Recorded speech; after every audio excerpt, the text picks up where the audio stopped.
Selanjutnya saya mohon kepada Prof. Imam Suprayogo untuk memperjelas dan juga memperkaya, ya, memberikan inspirasi, ya, karena beliau ini adalah konseptor tapi juga aktor, ya.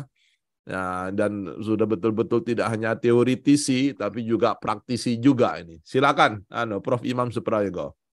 Assalamualaikum warahmatullahi wabarakatuh. Waalaikumsalam warahmatullahi wabarakatuh. Alhamdulillahirabbil alamin. Wassalatu wassalamu ala asyrofil anbiya'i wal mursalin sayyidina wa maulana Muhammadin wa ala alihi washabihi ajmain. Ba'du, yang saya hormati Gus Wahid, Bapak Riyadi, pendekar Buntan, yang saya pernah diminta untuk ceramah. Lalu Prof. Hablullah Wibisono yang telah memberikan pengalamannya, para senior semua yang berbahagia, kita banyak bersyukur pada Allah, sholawat dan salam kita persembahkan ke hadapan ikutan kita Muhammad Rasulullah Sallallahu Alaihi Wasallam.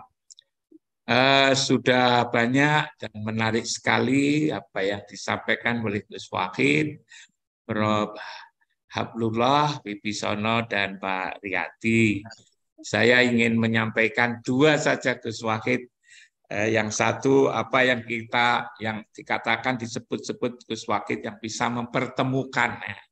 Dan yang kedua adalah pengalaman saya selama ini terkait dengan kerjasama itu. Yang disebut-sebut Gus Wahid tentang titik temu, barangkali kita bisa lihat memperhatikan pada diri kita masing-masing ini. Diri kita ini terdiri atas jasmani dan rohani. Jasmani kita memang berbeda-beda, ya. Jangankan berbeda suku, satu suku saja berbeda, apalagi antar bangsa. Tapi sebenarnya kalau itu dilihat dari sisi rohaninya, maka sebetulnya sama kita ini. Tidak ada roh Jawa, roh Kalimantan, roh Malaysia, Singapura, roh Jepang, roh Amerika, Eropa. Tidak ada. Roh itu sama. Bahkan roh itu tidak laki-laki, tidak perempuan. Roh itu ada di tubuh laki-laki, ada di tubuh perempuan. Yang beda adalah fisiknya, rohnya itu adalah sama sebetulnya. Roh itu, nah ini memang perlu Gus Wahid kita ini diberi kebebasan untuk memahami Al-Quran ini yang mungkin juga agak berbeda. Kalau berbeda, saya juga khawatir lalu kemudian dilaporkan ke Bareskrim. Gitu. Saya kira jangan begitu, karena ini di kajian. Roh itu juga disebut iman sebetulnya. Juga disebut kitab, juga disebut roh. Kalau roh ini iman, maka sesungguhnya seluruh roh itu saudara. Saudara sebetulnya. Dan kalau itu saudara, maka di Quran juga mengatakan bahwa innamal mu'minuna ikhwa wa aslihu baina akhwaitu. Bahwa roh kita ini adalah saudara. Maka lalu kemudian berbaik-baiklah. Jalinlah hubungan yang baik antara rohani. Yang rohani itu adalah rasa.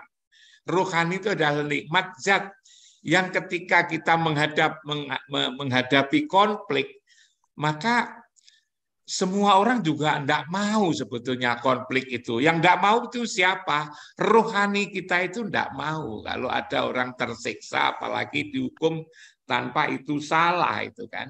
Nah itu kalau dimaknai roh itu iman. Lalu kemudian juga banyak sebetulnya ayat Quran yang mengatakan bahwa wa inna hadhihi ummatukum ummatan wahidah wa ana rabbukum fattaqun, itu kan, bahwa engkau itu sebetulnya adalah umat yang satu, lalu kemudian aku inilah Tuhanmu, maka sembahlah aku, bertakwalah.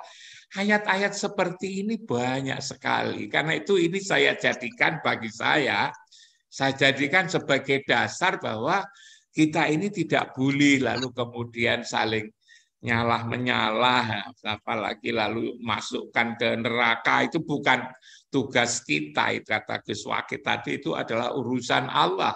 Tugas kita ini adalah menjalin kasih sayang sesama. Kalau saya katakan roh itu adalah iman, iman itu adalah mukmin, maka lalu kemudian siapa saja sebetulnya kita ini adalah sebagai orang yang beriman, hanya imannya berbeda-beda sesuai dengan agamanya itu tadi. Itu satu sebagai dasar. Lalu kemudian begini, untuk membangun kerukunan, itu kalau lewat dialog, lewat bertemu ya memang bagus ya. Tapi akan menjadi lebih bagus kalau kita sampai pada saling memberi. Saya punya pengalaman, Gus Wahid, ketika itu saya mengamati di Sulawesi Utara itu, di Manado itu ada gubernur yang tatkala menjadi gubernur, baik itu di Maluku maupun juga di Ambon, itu bagus sekali itu. Bagaimana beliau itu memperlakukan masyarakatnya yang berbeda-beda. Bahkan masyarakat yang Muslim misalnya, yang tidak punya masjid, oleh Pak Gubernur itu dibuatkan masjid. Bahkan lalu kemudian ada pimpinan setain ya, itu ditanya, apa sudah haji atau umroh? Belum. Kenapa kok belum? Tuh. Lalu katanya masih nabung. Wah, kalau gitu daripada sampai mengajarkan sesuatu yang kamu sendiri belum mengalami, silakan haji.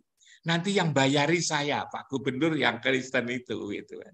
Lalu kemudian apa? Saya undang beliau itu ke kampus saya yang saya pimpin, UIN Malang, lalu saya minta untuk berceramah. Bagaimana beliau itu merawat masyarakat yang majemuk.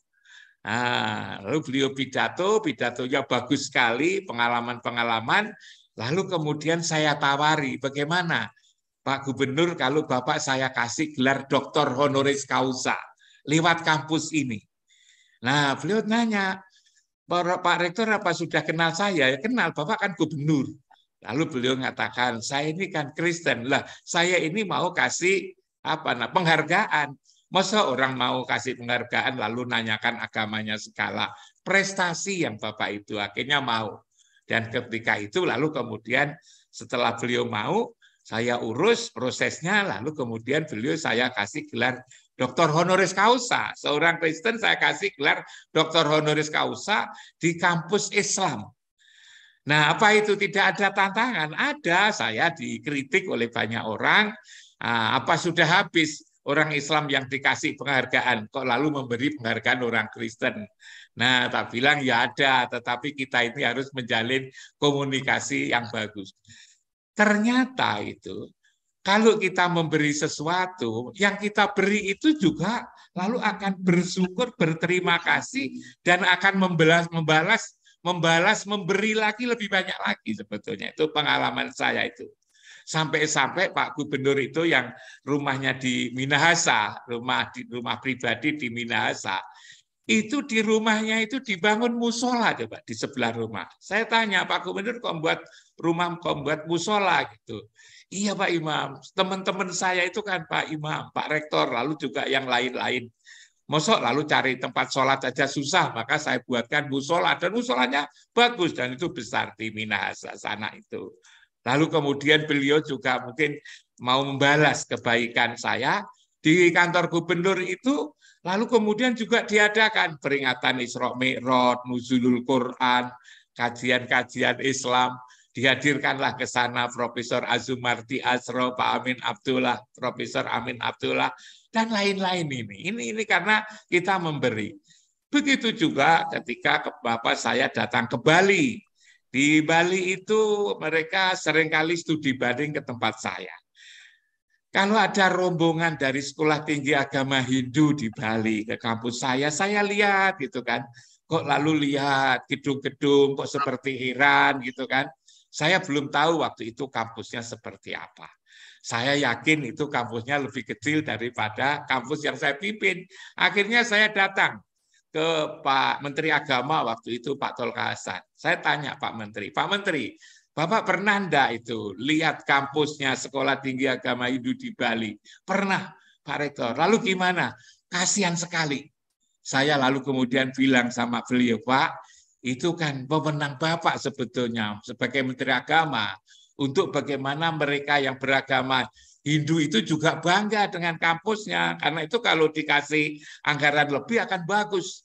Akhirnya Pak Menteri kemudian juga mendengarkanlah usulan saya, lalu diberilah anggaran lebih, lalu kemudian dibuat kampus di Bangli, kalau tidak salah, itu yang bagus sekali. Dia lalu kemudian bangga. Di sana juga begitu. Kalau saya punya konsep bagaimana hubungan antara agama dan ilmu pengetahuan, agama dan sains dan teknologi, saya gambarkan sebuah pohon yang ada akar, ada batang, ada dahan, ada ranting, lalu akarnya itu sebagai basis ilmu alat untuk memahami kitab suci, lalu batangnya itulah saya sebut bidang agama, kajian agama. Dahan-dahan dan ranting itu gambarkan disiplin ilmu yang beraneka ragam. Lalu saya terangkan, ternyata di Hindu juga niru akhirnya itu. Di kampusnya digambar, dibuatkan gambar hubungan agama Hindu dengan sains teknologi. Hanya lalu kalau Islam itu tak buat akarnya di bawah, ranting daun buah itu di atas, kalau Hindu itu dibalik akarnya di atas. Lalu ya buah, dahan, ranting itu di bawah. Karena kalau Hindu katanya hal-hal yang dibutuhkan manusia itu harus semakin dekat. Nah, itu karena itu maka pohonnya dibalik. Lalu Islam itu di atas seperti itu. Jadi lalu kemudian mereka ketika saya beritahu begitu, mereka lalu senang memberi sesuatu yang lebih pada kampus saya. Begitu juga agama Buddha itu. Agama Buddha itu hanya ada 2. Jadi kalau Kristen itu ada 8 yang perguruan tinggi negeri. Kalau Hindu itu ada 4. Kalau Buddha itu ada 2, ialah di Wonogiri dan juga ada di Tangerang sana. Saya juga datang ke Wonogiri, saya nawarkan, saya punya model pembelajaran bahasa Arab yang bagus. Mahasiswa tidak perlu bertahun-tahun belajar bahasa Arab, setahun aja cukup pakai metode yang saya kembangkan itu. Dengan catatan memang waktunya lama, setiap hari, Senin sampai Sabtu, setiap hari itu 5 jam. 5 jam setiap hari. Ternyata anak-anak bisa, mahasiswa bisa berbahasa Arab kalau belajarnya itu sampai 1 tahun. Ini saya tawarkan ke teman-teman Buddha itu, saya pergi ke Wonogiri, saya tanya apakah Buddha itu tidak ada kitab suci? Ada. Lalu kemudian bahasanya apa? Bahasa Pali. Ada enggak problem tentang penguasaan bahasa? Ya itu yang berat, ya bilang. Nah, saya tunjukkan belajar bahasa asing itu 1 tahun saja juga cukup.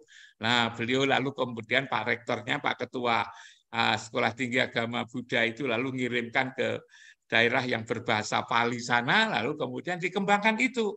Ternyata mereka senang sekali sampai itu kan ketika saya jadi rektor itu sertifikasi dosen. Nah, sertifikasi dosen yang Kristen, yang Hindu, yang Buddha itu semua diserahkan kepada kampus kami di UIN Malang. Sehingga terjadi kerjasama yang sedemikian bagus karena memang diawali bukan sekedar dialog berembuk itu kan, berdiskusi, tetapi saya mulai dari saya memberi sesuatu pada mereka, ternyata mereka itu akan memberikan balasan yang luar biasa. Dan lalu begini Gus Wahid, kalau saya datang misalnya ke perguruan tinggi di Hindu, di Bali, lalu Buddha, lalu kemudian Kristen di Tanah Toraja, lalu kemudian di Ambon, lalu di Manado, di mana-mana saya sudah datangi mereka yang 8 itu. Mereka juga menjaga jangan sampai saya ini ragu ketika datang. Misalnya saya tidak dikasih makan di kediaman Pak Rektornya, tapi saya diantar ke restoran yang itu jelas Muslim, makanan Padang. Itu untuk apa? Kata Pak Rektor yang di sana itu agar saya tidak ragu. Dia tidak mau menerima tamu yang ketika makan ragu. Ragu apa? Jangan sampai khawatir misalnya jangan-jangan ini masakannya yang pernah tempatnya dipakai untuk tempat masak babi misalnya. Jangan-jangan garpunya, sendoknya pernah dipakai untuk makan daging babi. Daripada ragu lebih baik mereka mengatakan saya antar ke rumah makan yang ditanggung halal. Sampai kayak begitu. Karena itu memang menurut hemat saya, Gus Wakid, jadi dasarnya itu sebetulnya Quran itu juga menyuruh kita ini bersaudara, ya, membangun komunikasi yang bagus, jangan bermusuhan, ada di Quran. Lalu kemudian pengalaman saya selama ini adalah ketika kita menjalin, tidak cukup hanya berdialog, tapi kita harus memberi dulu. Dan ketika kita memberi, maka kita lalu kemudian dipercaya bahwa kita ini tulus, dari hati yang tulus. Hubungan-hubungan dari hati inilah saya kira yang memang lebih penting. Kalau hubungan-hubungan nalar memang tidak cukup itu kan. Hubungan-hubungan nalar tidak cukup. Karena itu umat beragama itu menurut saya harus menggunakan dua jenis mata sekaligus. Ialah mata kepala dan mata hati. Katanya akhir zaman itu manusia itu hanya menggunakan mata satu, tidak mau menggunakan mata dua. Yang dimaksud mata satu itu mungkin adalah mata kepala saja, tapi tidak menggunakan mata hati. Dua mata inilah menurut hemat saya untuk membangun kerukunan harus digunakan secara bersama-sama, ialah mata kepala dan mata hati. Insya Allah dengan begitu kita menjadi damai. Itu saya kira sebagai tambahan, kurang lebihnya saya mohon maaf. Terima kasih atas perhatiannya. Assalamualaikum warahmatullahi wabarakatuh. Waalaikumsalam warahmatullahi wabarakatuh.